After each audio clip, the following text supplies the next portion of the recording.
inshallah. Just waiting to see if a few people join before we commence.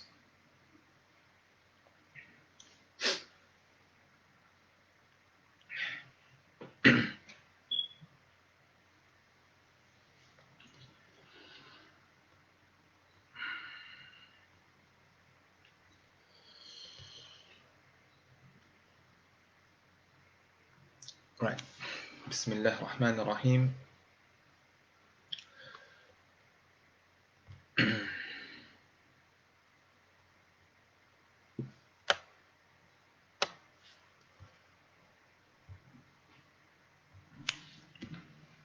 Bismillah ar-Rahman ar-Rahim. Alhamdulillahi Rabbil Alameen. Wassalatu wassalam ala ashrafil anbiya'i wal mursaleen. Sayyidina Muhammad wa ala alihi wa ashabihi ajma'in. Amma ba'd. رب اشرح لي صدري ويسر لي أمري واحلل عقدة من لساني يفقه قولي اللهم علمنا ما ينفعنا وانفعنا بما تعلمنا وزدنا من فضلك علما وتعليما إنك على كل شيء قدير. Assalamu alaikum wa rahmatullahi wa barakatuh. Brothers and sisters, families and friends, viewers at home, and to everyone who's watching and that will watch later on, inshallah, I welcome you all to our 6th Seerah session with your brother in Islam, myself, Tufayl. And I pray that your Ramadan is going well. We are deep into Ramadan now. It is the 11th Ramadan for some of us, and for others it may be the 10th. So Allah accept it from you all. I pray that your Ramadan is going well and that you are increasing yourselves in ibadah, in worship, in giving charity, in your adhkar, in your dua, and making use of the moments of the acceptance of dua, where dua is readily accepted before iftar and also at the times of tahajjud, and so many other virtuous moments during this month. May Allah accept all your deeds and accept it from you and us and accept it from us all, Ameen, and from the whole Ummah, Ameen. So let's crack on with our 6th Seerah session. Alhamdulillah, we're going at a good pace. I'm trying to go through the book at a steady but slow pace so that those of you that are following along can really grasp what the author is sharing with us and just really internalize and benefit from the lessons and reflections that we have. And please do, if you have any questions or any comments, please do write them in the comment box, inshallah, whilst the live is going on, and I'll happily respond and really want to interact with our viewers, inshallah. As a masjid, we really want to interact with the Musallun and our community members who are at home. So please do interact, not just with the Seerah lives, even with the Quran recitation, the qira'at that we have daily, subhanallah, mashallah, the tafsir sessions, the Arabic lessons, the other nasiha, and the different lectures and talks that our imams are giving, mashallah. Allah accept it from everyone who's involved in this initiative, and Allah accept it from you all as well, those of you who are watching and taking the time out. May Allah accept this from you and write it and include it in your book of good deeds. Ameen. So a quick recap as to what we covered last week. We looked at we looked at the noble birth of the Prophet Muhammad sallallahu alaihi wasallam. We looked at some of the signs that occurred during his birth. We looked at some of the miracles that occurred during his birth. We looked at him briefly. We touched upon him growing up. We looked at the virtue of his name and the miracle in and of his name, and how his family were elated and they were ecstatic and so happy that a son had been born into their family to carry on the noble legacy and the noble lineage of the Quraysh tribe. Just touching upon something I mentioned last week, and I just like to rectify it after listening back and reflecting back on what I had spoken about. I had said that Abdullah and Abu Lahab, I had said that they had the same mother. In actual fact, they actually had the same father. Abdul Muttalib was their father. They had different mothers, so they were half brothers in that sense. So I just like to clarify that. Apologies if I came across and made things unclear. So we are going to continue from page 22, I believe, for those of you that are following on and following along with me with our selected reading. It is page 22, I believe, and the subheading is babyhood or childhood.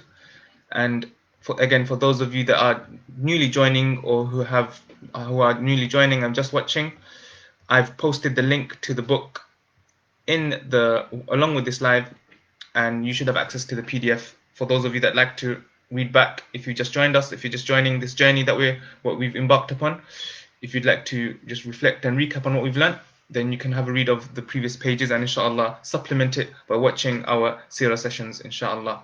So just a quick recap. Sorry, we've done our recap. So we're going to be reading about, and I did touch upon this last week, about the childhood, about the suckling, about the nursing of the Prophet sallallahu alaihi wasallam. So I'm just going to take a few steps back and recap that because it flows along with the narrative. So we're going to continue reading from page 22, inshallah, for those of you that like to join me in reading. And with regards to the quiz, every week I'm posting quizzes. Inshallah, today's quiz will be posted over the next few days. I apologize for those of you that are actually really enjoying and are participating in the quizzes. Inshallah, I will be posting this session's quiz over the next few days, inshallah. I apologize for the delay. Okay, let's get into things. Bismillah ar-Rahman ar-Rahim. So we're speaking about babyhood. Now, the Prophet ﷺ, he's been born, and now we're going to understand how events unravel with regards to his childhood and with regards to him being nursed and being suckled.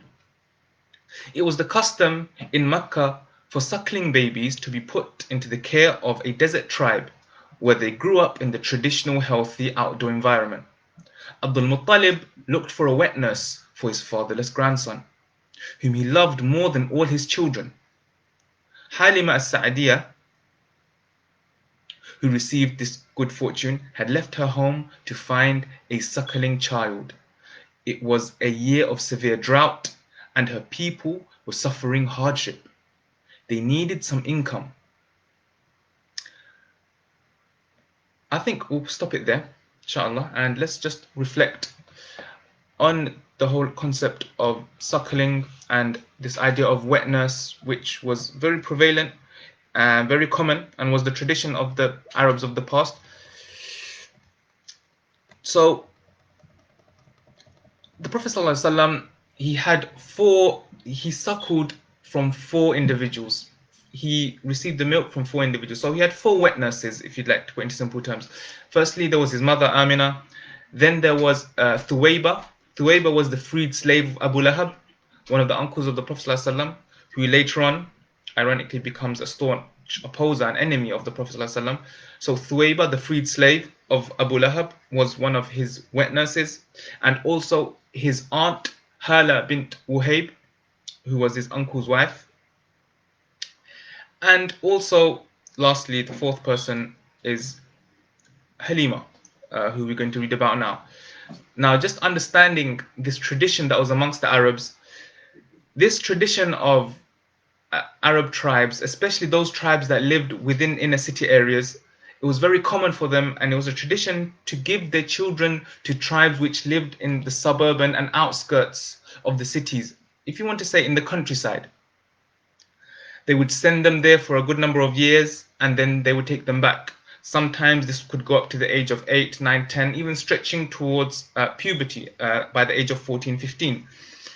And there's many stories which speak about how obviously the life in a city and outer city and country are very different. So the idea, there's many different stories which talk about how these children coming from living their lives in the countryside and coming back into the city, there's a bit of a discrepancy in etiquettes and etc. But we don't need to touch upon that too much. What we are going to discuss is, what was the purpose of Arab tribes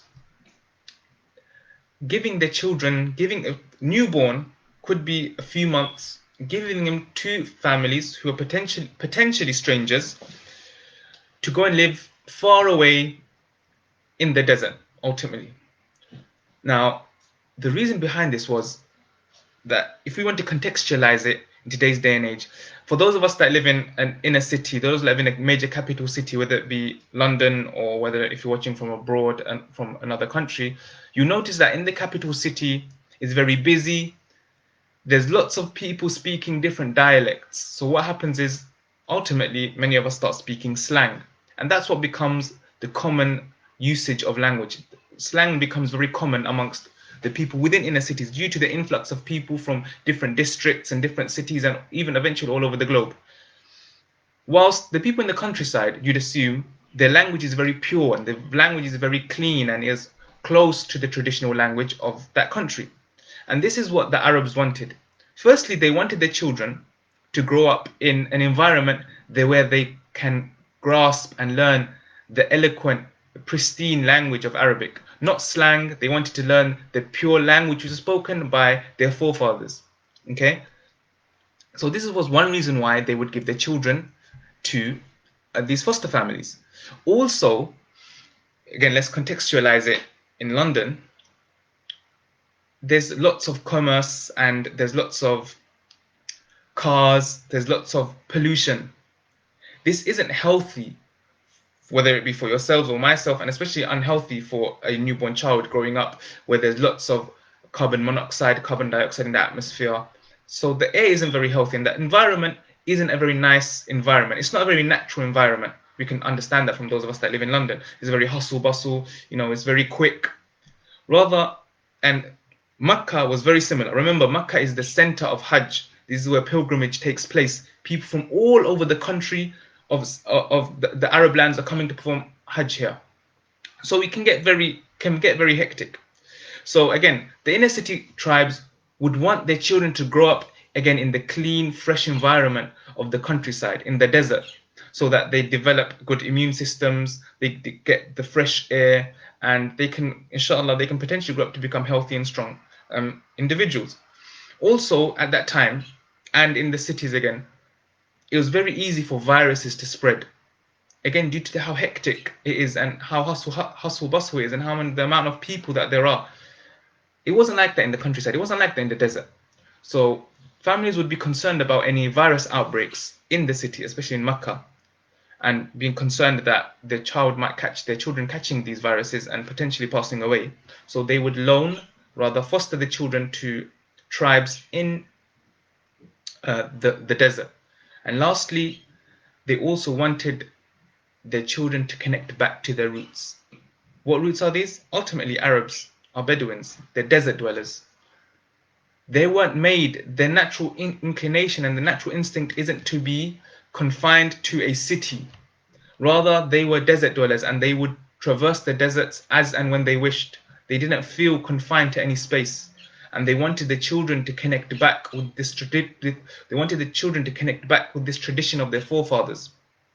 By connecting back, they will keep the tradition of their forefathers alive and just have it in themselves that as someone who's an Arab, my roots go back to the desert. And this is something that they really, really aspired to have in their children. Now, there were some many famous tribes who would take their families, take children from the tribes in Makkah. Some of these include Bani Sa'ad bin Bakr, who used to live on the outskirts of Makkah, and they were a branch of the Hawazin tribe, which is another major tribe, not from Makkah. Makkah is generally for the Quraysh. However, those tribes outside of Makkah were the Hawazin, which were a very big tribe as well, and they were known they had a reputation for having many wet nurses, many foster mothers who would come and who were known amongst the Arab tribes, who would come and who would take children from their families. And this is what Amina wanted, and this is what Abdul Muttalib wanted. They wanted their son or wanted their grandson to go to one of these well-known tribes where he would develop good etiquettes, good adab, good akhlaq, and grow up to become a true Arab and grow up with the pure language, grow up with the pure etiquettes and the pure manners that Arabs were known for. The chivalry and their politeness and their courage, all of these things they felt is still available amongst the people in the desert, so they wanted to create that link.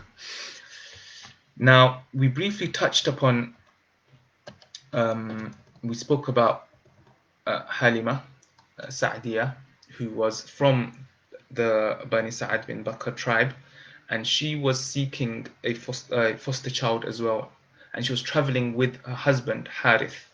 Now, bearing in mind that at this moment there's extreme drought and famine in the lands of the Hawazin tribes, so things are very difficult. There's very little food for themselves and very little food for their livestock, for the animals that they owned, to make sure that the animals are being fed well, to provide them with milk and other resources and raw materials, and also their crops. Any of them who were farmers, the crops that they would grow, there was very little nourishment in the soil with regards to rain, lack of rain, etc. So it was a very difficult and tight time for them.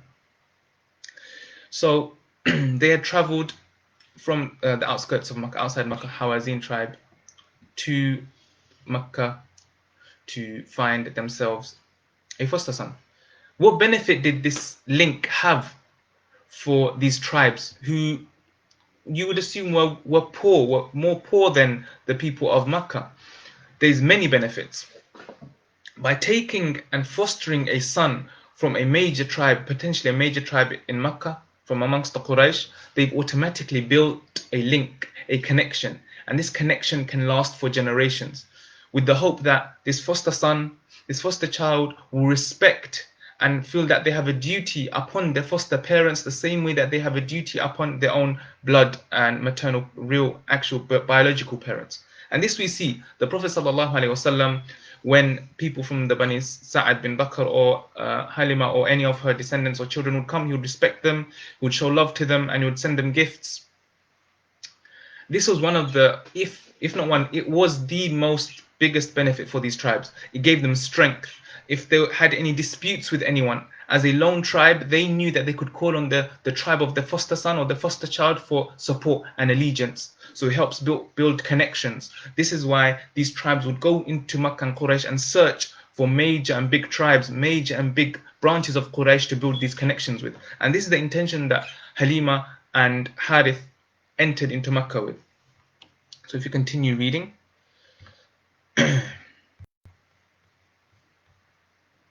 Okay, so as I said, we'll continue reading. It was a year of severe drought, and her people were suffering hardship. They needed some income. The baby, may Allah bless him and grant him peace, had been offered to many nurses, but they had refused him because they were hoping for a good payment from the child's father. An orphan? They would exclaim. What can his mother and his grandfather do? Now this was something, again, another benefit for these tribes, were that by making good links and taking a child from a major tribe, they would be given a good pay, they would be given a good salary. However, many wet nurses and many foster mothers came and they inquired about Prophet Muhammad ﷺ. But because of him being an orphan, many refused, even though he was from a noble tribe, just due to the fact he didn't have a father. And as I read, they said, if there was a father who was earning or had left a vast inheritance behind for their son, for their family, then maybe we could have been given some good pay.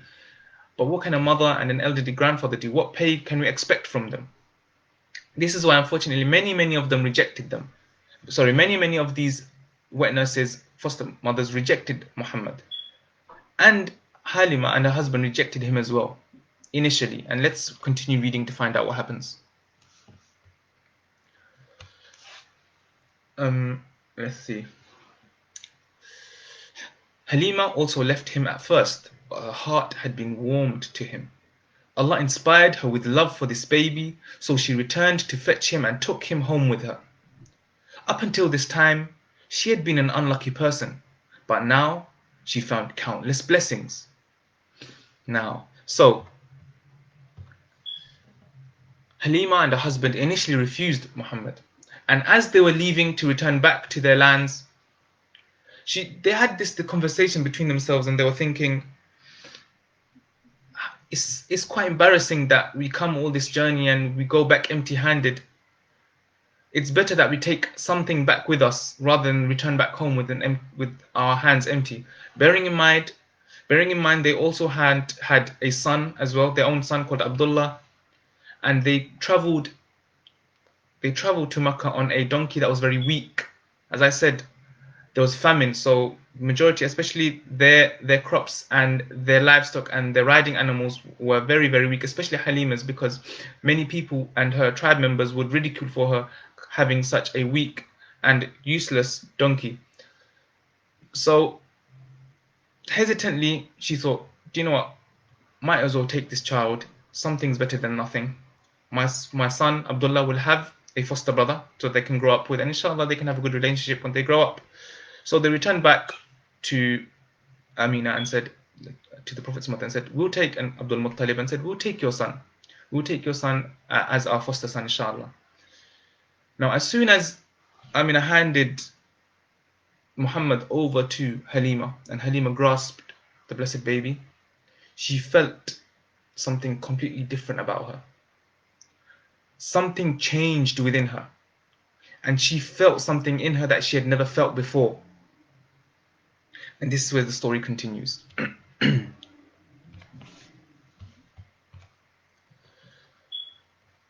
we're going to continue reading. Her animals' udders and her own breasts overflowed with milk, and her aged camel and lame donkey were rejuvenated. Everyone said, Halima, you have taken a blessed child. Her friends envied her. She continued to enjoy prosperity from Allah until the baby had spent 2 years with the Banu Sa'ad and was weaned. He was growing up differently from the other children.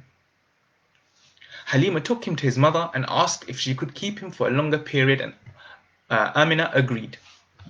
Now, between this period of her collecting the Prophet Muhammad ﷺ as a baby and weaning him for 2 years and returning back to visit his mother, some amazing things happened. Firstly, there's the narrations say many amazing things happened, and she felt and she observed and she witnessed the barak and the blessings and the miracles that this baby came with. So the first one, as mentioned in the story, was that in the reading, as soon as she grasped Muhammad, she felt that she had the ability now to provide milk, sufficient milk for Muhammad now and for her son Abdullah. Previously, she had found it quite difficult to provide her body to produce sufficient milk. Now, subhanallah, she had plenty of milk to feed her son and her new foster son. She felt energized. She felt rejuvenated, subhanallah, just due to the blessing of grasping the baby. Now, as they were returning back, and they were on her weak riding donkey, going back to their tribe, going back to their land with this baby, this orphan baby that she's collected, her donkey was riding faster than anyone in front of her. Her donkey was outpacing the rest of the tribe. And her tribe was saying, Halima, calm down, relax. What's your donkey doing? It's not a race.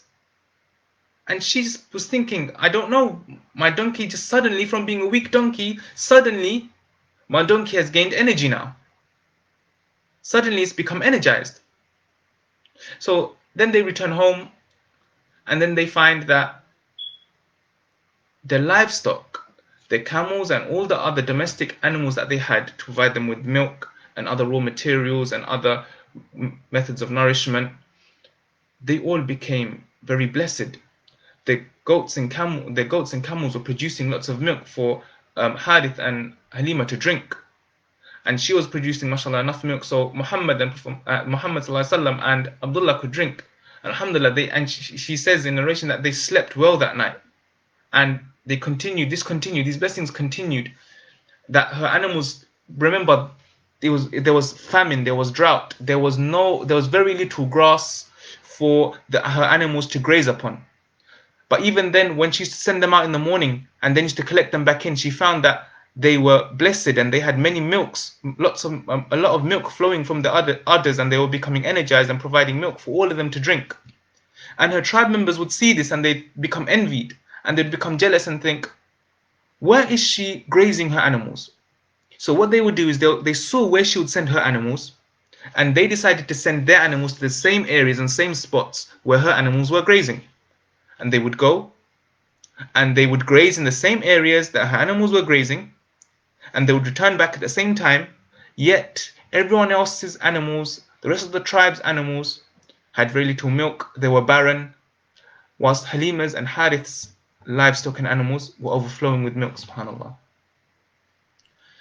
She was taken aback by this, and she knew that there was nothing else, there was nothing that caused this except of this baby. There was something special about this baby. And Prophet Muhammad ﷺ, he grew up in open fields, he grew up in the desert, he grew up learning the language purely and pristinely, he developed chivalry, he was developing all of these good habits and practices which were expected to be learned in the desert. And after 2 years, as he was being weaned and as he was being developed and growing up, and we will read how he developed these characters later on, these characteristics later on, inshallah. And so after these 2 years of weaning and growing up in the good environment, good atmosphere, good air, returned back to his mother Amina. And then Halima said, "May I take your child back? Can I take him back for longer, please? Because I've seen that he's a blessed child and I've been benefiting from him so much.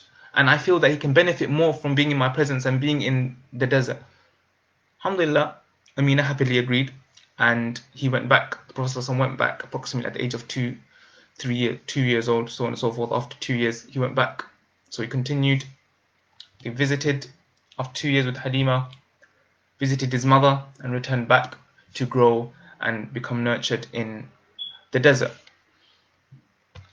And now certain things begin to happen. I'm going to read this. It's towards the end of page 22. While the infant who was to become the messenger of Allah sallallahu alaihi wasallam was with the Banu Sa'ad, 2 angels came and split open his chest. They removed a black dot from his heart and threw it away. Then they cleansed his heart and replaced it.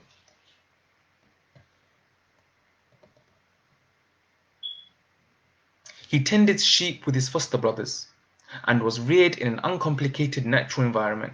He lived the healthy life of the desert and spoke the pure Arabic for which the Banu Sa'ad ibn Bakr were famous. He was sociable and popular. His foster brothers loved him and he loved them. Eventually, he returned to Mecca to live with his mother and grandfather.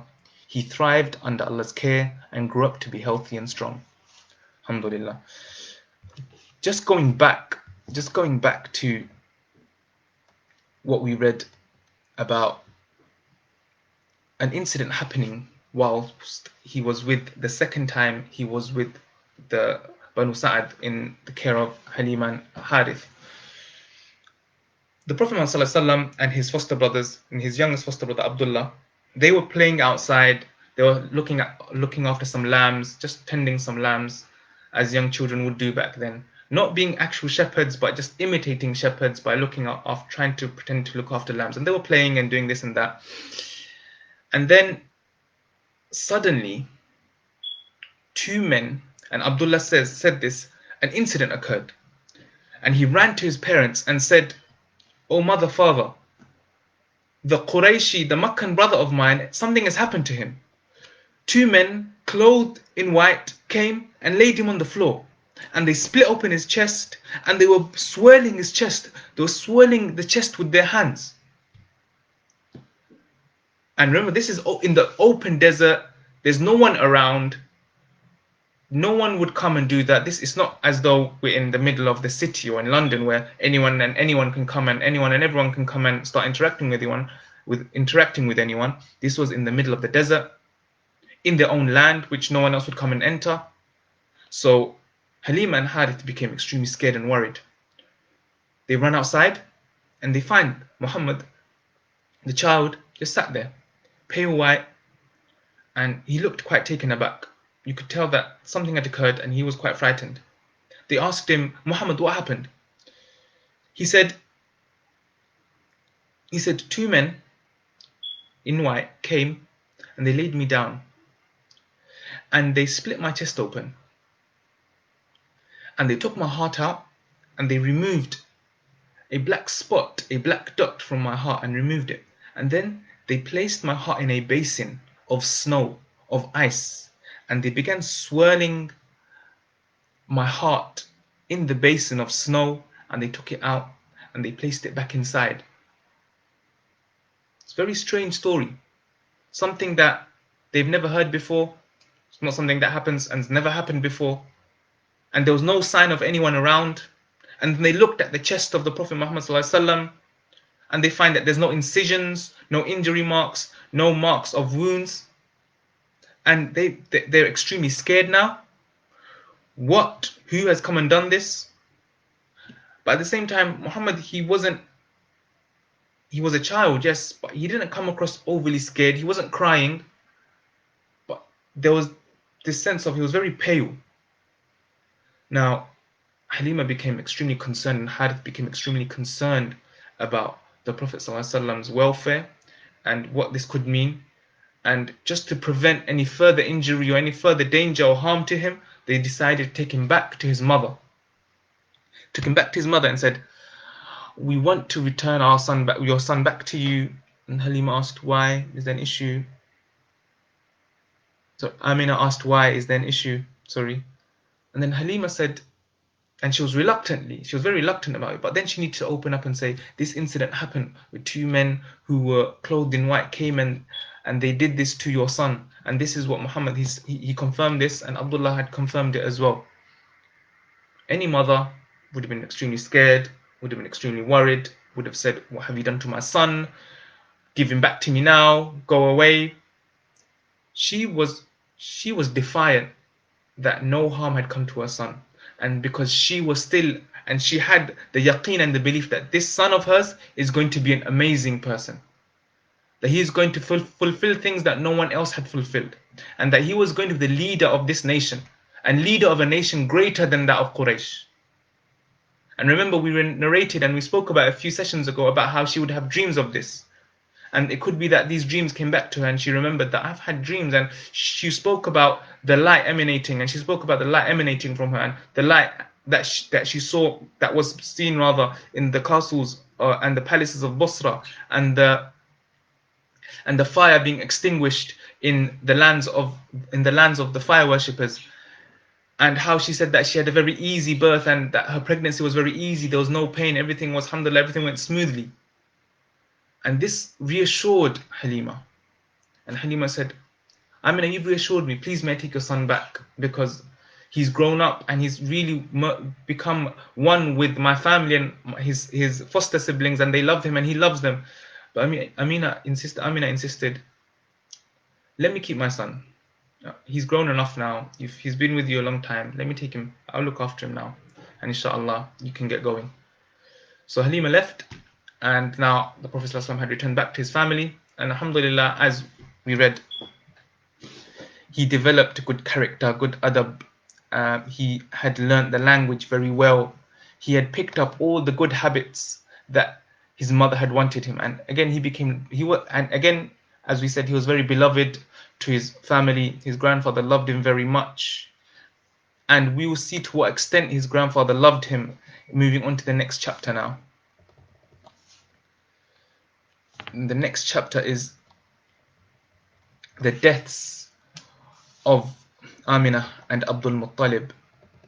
So we are on page 23, and we'll read this chapter, this brief, very short chapter, inshallah, and then we'll just discuss it a little bit further.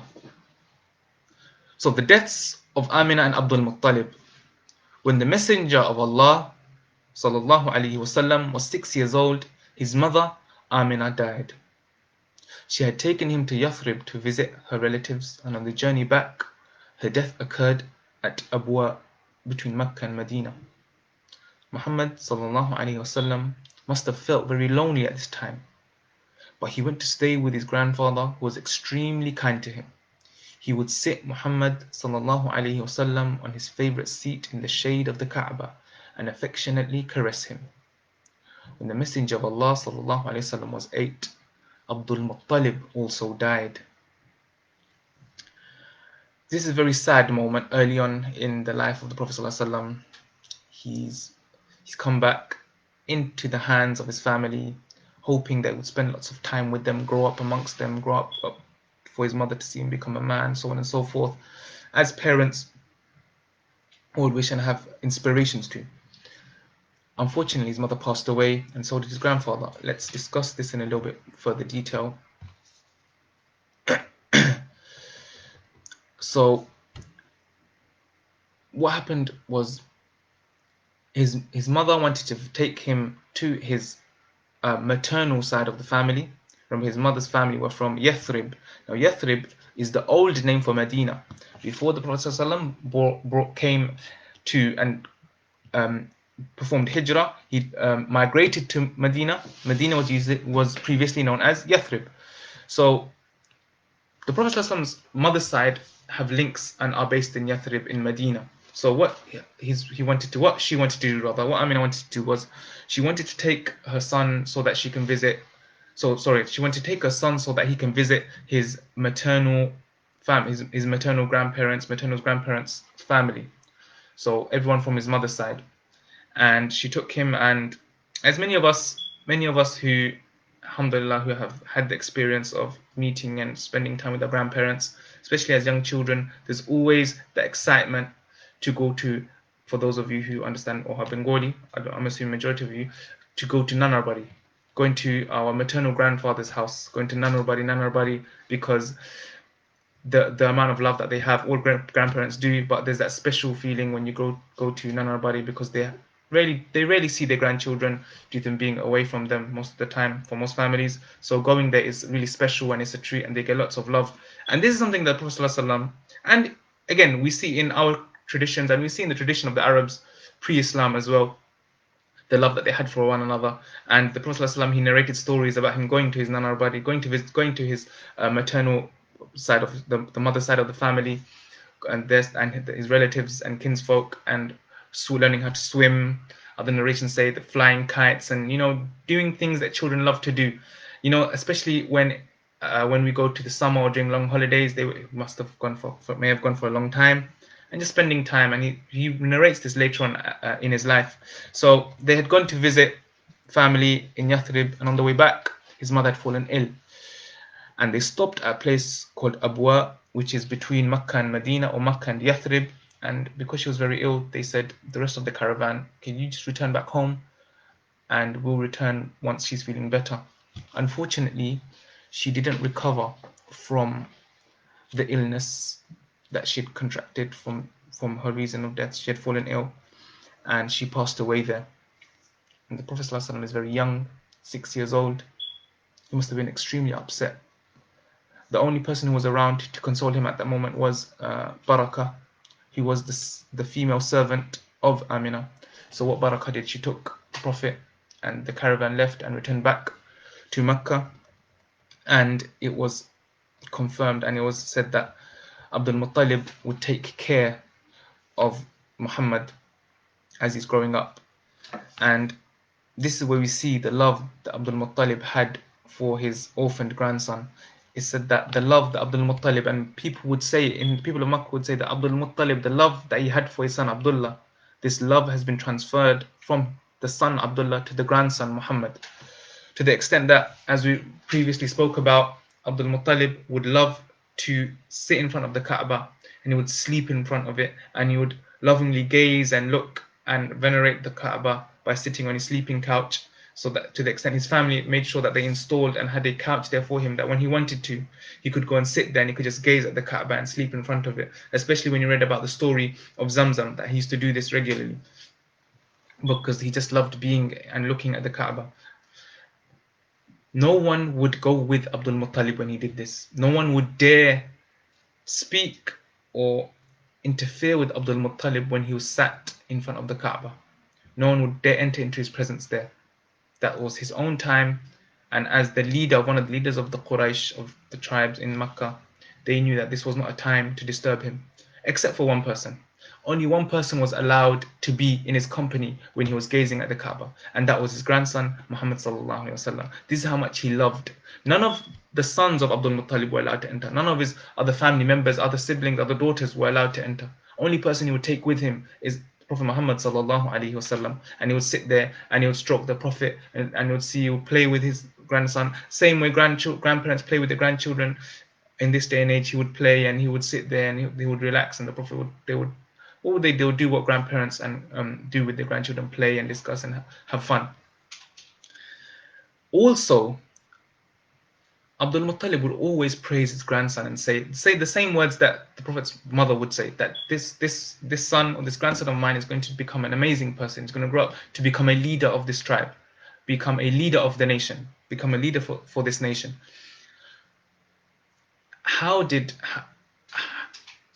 Where else? Sorry. So how did this come to be? Why would Abdul Muttalib say this? Some say that he may have had a dream, others say that he may have had other insights, so on and so forth. Regardless, but another way that we know that Abdul Muttalib respected this child of 6-7 years old, the respect he had for his grandson and love was so immense that when Abdul Muttalib would go to sit in the council with the dignitaries and the esteemed people and leaders of Quraysh, which included the other leaders of Quraysh himself, and so these are the dons, these are like the members of parliament, if you want to say, the people who are the top leaders, the dignitaries. They would come and sit for council and they'd have shura and they discuss the matters pertaining to the tribes and issues, whether it be monetary issues, social issues. Abdul Muttalib would take the Prophet Muhammad ﷺ with him and he would sit down with him. Not only just sitting down with him, when an issue of debate came up, he would ask this child of 6-7 years old, okay, he would ask him, what are your views? He would ask, this is a man of approximately 80, in the presence of men who are in their late 50s, 40s, 50s, who are very elder, senior. And he's asked everyone else's opinions. Now he's asking an 8-year-old, 6-7-year-old, sorry, for his opinion. And the rest of the Quraysh dignitaries would say, why are you asking a child for? He doesn't know anything. But Abdul Muttalib was adamant that his grandson is going to become a leader for this tribe. And another amazing thing is, a lesson that we can learn from this is that as adults, many things we say may have an ulterior motive, may have a bias, may be based on experience that we've experienced ourselves. But a child is like a clean slate. When a child opens his or her mouth, only innocence and truth comes out.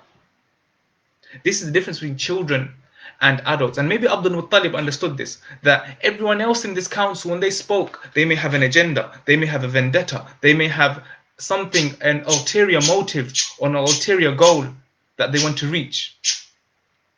But Muhammad, Abdul Muttalib knew that Muhammad, he's pure, he's young, he hasn't been influenced by the rest of society. So what comes out of his mouth will be pure innocence and truth. Okay, unbiased. And so that could be from the wisdom, that could be one of the wisdoms of Abdul Muttalib taking him. And also to give Muhammad the training, to train him so that he's familiar with what is required to be a leader, how much worry and concern it takes to be a leader of Quraysh. Now, as we moved on, as we discussed, by the age of 8, Abdul Muttalib passes away. By the age of 8, Abdul Muttalib has passed away. The Prophet ﷺ is 8 years old and his grandfather has passed away. And as his grandfather passes away, he entrusts his uncle Abu Talib to become the custodian and the guardian of Muhammad. And inshallah, we will discuss this about the relationship between Abu Talib and Muhammad ﷺ. There's so many more lessons that we can take from that as well, which inshallah we'll discuss next week. But now I want to reflect on these 8 years of the Prophet ﷺ. In these 8 years, how much has he experienced? For a boy of 8, if I want to think about myself from the age of 0 to 8, what I've experienced, and if you can reflect and think what you've experienced and what you've had to go through, okay? Let's look at what the Prophet ﷺ had to go through. So firstly, he was born an orphan. After that, he spent, of those 8 years, a good 2-3 years at minimum away from his family. He grew up away from his household. After that, during his period away from his household, he encountered strange men who were angels, which he comes to discuss later. Sorry, I didn't touch upon that. I'll touch upon that at the end after I've discussed this. So he's born an orphan. He's lived away from his family. A strange encounter happens where his chest is split open and someone comes and cleans his heart. Then his mother passes away at the age of 6. He's spending time with the leaders and the elite and the dignitaries of the Quraysh and hearing the discussions with his grandfather, and then his grandfather passes away. This is a boy of 8 years old. How much has he experienced as an 8-year-old? From losing family members, to experiencing situations with angels, to sitting amongst the dignitaries of Quraysh who are 4, 5, 6 times his age, 7 times his age. How amazing is it that Allah has given him and is giving him so much experience and preparing him for a challenge and a message which is to come, which will be more weight on his shoulders. But Allah is strengthening his back. Allah is strengthening his resolve so that he's prepared for what is to come. Now, between the ages of 0 and 8, was just nothing more than fun and games and growing up. But he's had to encounter deaths. He's had to encounter many things which a standard 8-year-old will not be familiar with. Now, he faced many trials, and he was the most beloved to Allah. Now, if we reflect and we look at trials that we all face, they are a way of Allah directing us back to Him. It is a way of training for us to find a route back to Allah. They are a way of our sins being forgiven and for us having ease in the akhirah. If the dunya was easy, then the delights of Jannah will taste good. But if the dunya has a slight hardship, then the delights of Jannah will taste even greater. And that